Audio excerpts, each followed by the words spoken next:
ADC নির্বাচনকে সামনে রেখে রাজনৈতিক তাপমাত্রা চরমে। আগরতলায় জনসভা থেকে বড় দাবি মুখ্যমন্ত্রীর। আগরতলার বীরচন্দ্রনগর কলসি কেন্দ্রে বিজেপি প্রার্থী সঞ্জীব রিয়াংয়ের সমর্থনে কাঠালিয়া বাজারে অনুষ্ঠিত জনসভায় মুখ্যমন্ত্রী মানিক সাহা বলেন, এডিসির 28টি আসনে বিজেপি এককভাবে প্রতিদ্বন্দ্বিতা করার সিদ্ধান্তে জনগণ সন্তুষ্ট।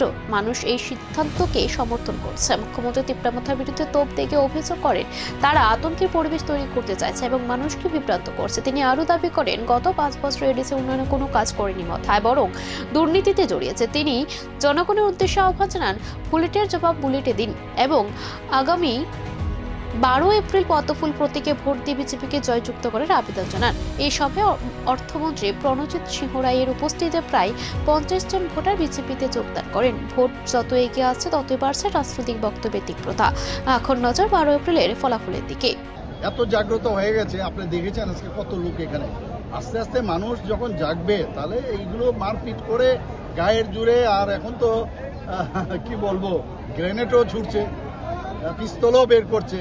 তো আমি আজকে এর জন্যই বলবো, সমস্ত যারা ভোটার্সরা যারা আছেন এডিসি এলাকায়, যে এই যে বুলেটের পরিবর্তে ব্যালটের মাধ্যমে যেন ভারতীয় জনতা পার্টিকে একা এখানে এবার সরকার গঠন যাতে হয় তার ব্যবস্থা করার জন্য। এবং আমি নিশ্চিত যে এটা একটা ইতিহাস সৃষ্টি হবে, পার্মানেন্ট সলিউশন হবে।